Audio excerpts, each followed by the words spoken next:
สบายดีเนาะ FC สายหล่อทง FC ช่องสายลมสไนเปอร์เนาะมื้อนี้สิมาลื้อระบบใหม่เนาะหลังจาก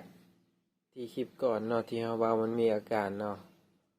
เมื่อวานนี่ไปยิงเบิ่งว่ายิงนกเขาประมาณ30ปลายเม็ดออกเป็นคืบโอ้จักมันเป็นย้อนหยังเนาะยังบ่ฮู้สาเหตุนี่แต่ว่าลมเฮามันลดลงเนาะปกติแล้วเฮายิงลมบ่ค่อยหลุดซาวเนาะแต่เมื่อวานนี้ลมลงประมาณ19-18เนาะ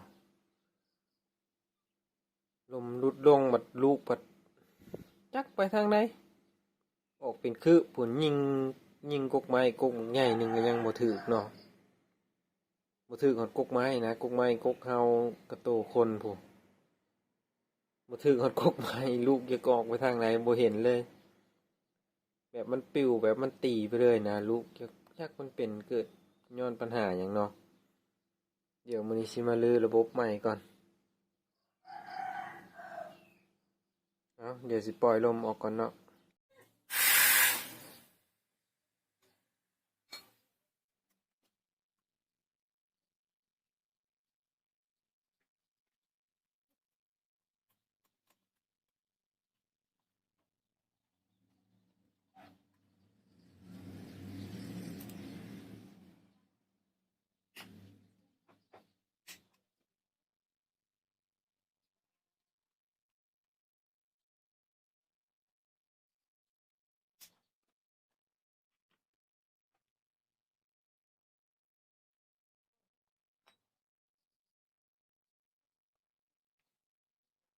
มีแต่น้ำเนาะในนี่น้ำไหลครับ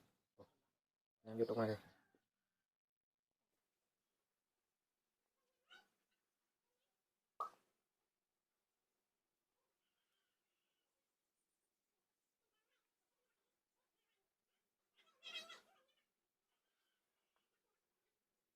ห้องลมฉุกเฉินเลยครับห้องลมใหญ่ห้องลมมัดทางไหน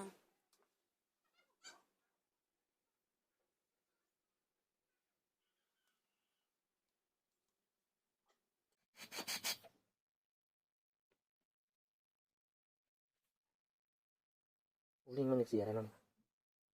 โอลิงมันบางอันนี้เลยเดี๋ยวเราสิเปลี่ยนโอลิงใหม่ซุปเปอร์ลินจะยุบลงเดี๋ยวสิฝนซุปเปอร์ลินเข้าใหม่ฝนเข้าจังหน่อยเดี๋ยวจะเอาน้ำมันทาโอลิงตัวนี้มันน่าจะใช้บ่ได้ตัวนี้มันแตกมันปิ้นออกไปแล้วเดี๋ยวสิเปลี่ยนโอลิงตัวนี้ใหม่เนาะเขาเรียงแหวนนี่เป็นความซีไงซีเนาะความซีไงซีความซีไงซีจนครบ24แหวนเนาะเดี๋ยวจะมาเปลี่ยนโอลิงใหม่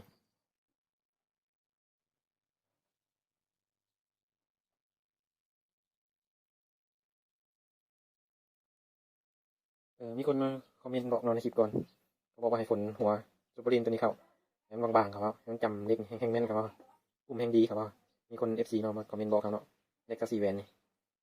เดี๋ยวเขาสิฝนออกก่อนจังหน่อยเนาะให้มันบอลที่มันยุบเนี่ยให้มันหายก่อน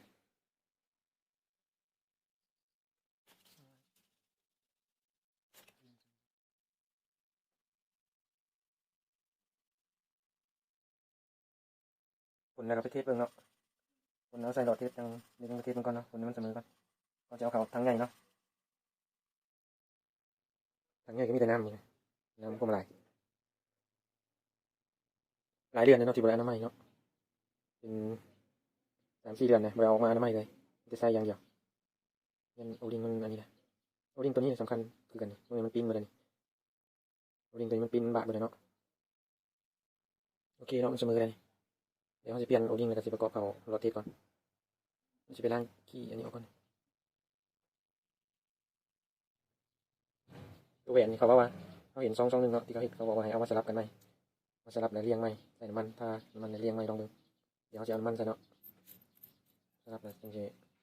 ใส่ลองดูแหวนมันก็ยังโอเคเป็นแหวนของเท่เนาะแหวนมูดีอาร์เขาบอกซีไงซีความซีไงซีเนาะแหวนเขาเรียงมาเดี๋ยวเขาสลับใหม่สลับจนทาน้ำมันแล้วก็สลับใหม่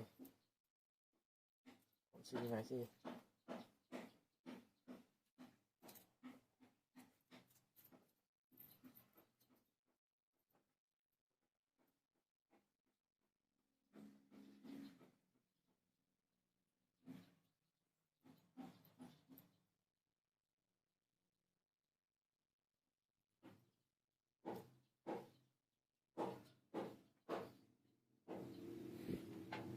เดี๋ยวมาทำความสะอาดห้องลมกันเนาะทำความสะอาดห้องลมมันก่อน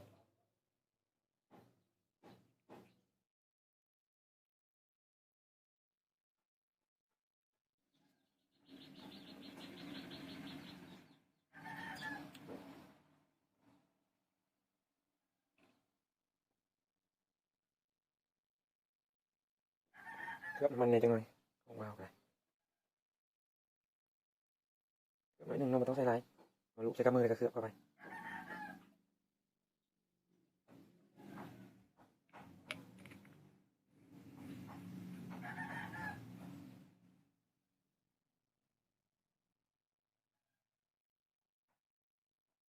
ตัวนี้เป็นห้องบริแก้ไขเนาะการตั้งลมใหม่ตัว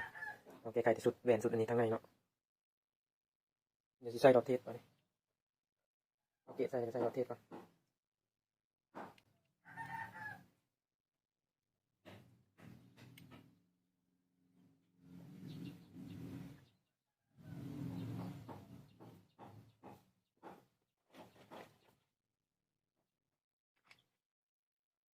เฮ้ยใส่อู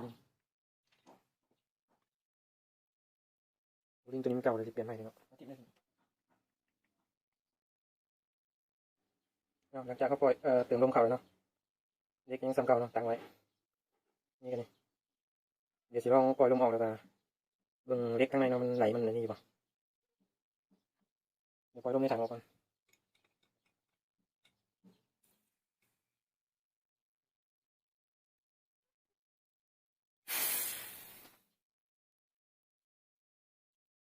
นี่แต่น้ำโอ้เปลี่ยนกล่องสุกใหม่น้ำเข้าไหลได้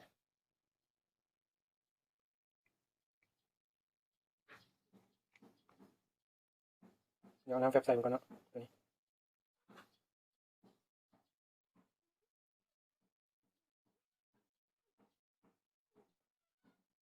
มันไหลมันก็ไหลออกวางอย่างนี้เนาะ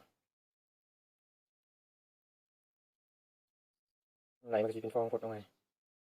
มีลมในแดกยังสำคัญแสดงว่าโอเคเนาะ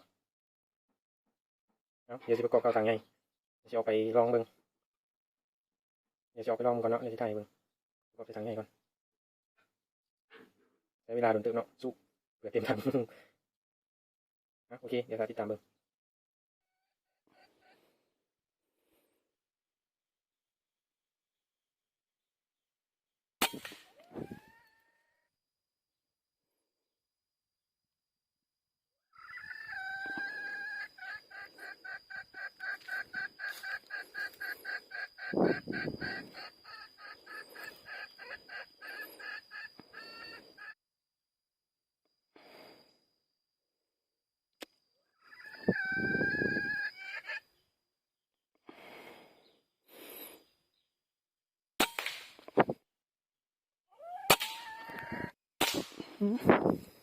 ถือดีบ่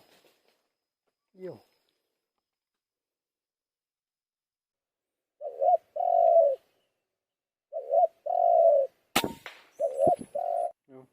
หลังจากแปลงเนี่ยเนาะทำออกมาลองเบิ่งถือว่าโอเคอยู่เนาะจักมันเป็นอะไรเป็นน้ำมันตั้งกองไก่โฟดบอลเนาะยิงไกลๆว่าบ่ถึกเลยนกประมาณ10 ปลายเมตรยิงบ่ถึกมันจักแนวไหนนะยิงไกลเฮาผัดบ่เคยเนาะบ่เคยยิงไกลๆเคยยิงแต่30ขึ้นไปเนาะ30หรือว่า20ปลายบัดอยู่ประมาณ10 ปลายเมตรมันเล็งบ่ถึกจักมันผัดบ่เคยบ่ได้ลองยิงเบิ่งเลยเนาะยิง10 ปลายเมตรก็ได้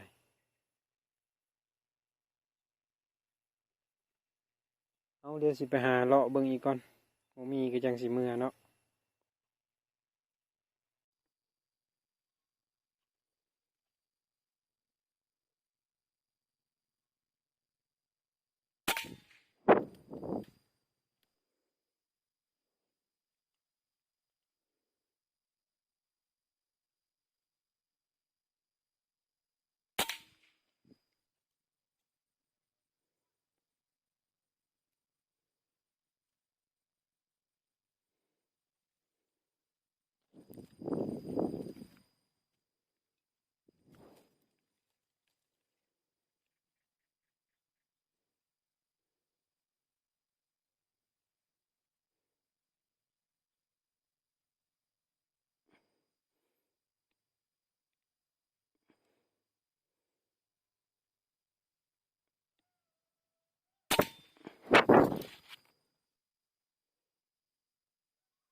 ปผลงานเนาะหลังจากตั้งกล่องแล้วออกมาหาเลาะเนาะ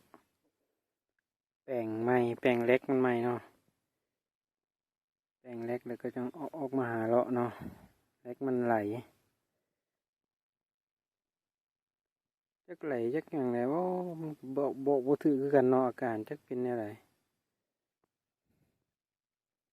อยู่ว่ากลุ่มแตกไปเลย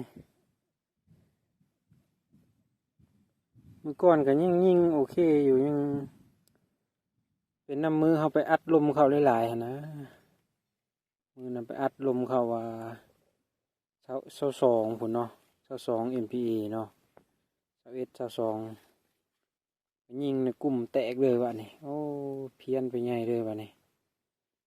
นี่ก็ยังบ่ทันโอเคปานใดอยู่จักเป็นอะไรบาดทึกบาดบ่อยู่นี่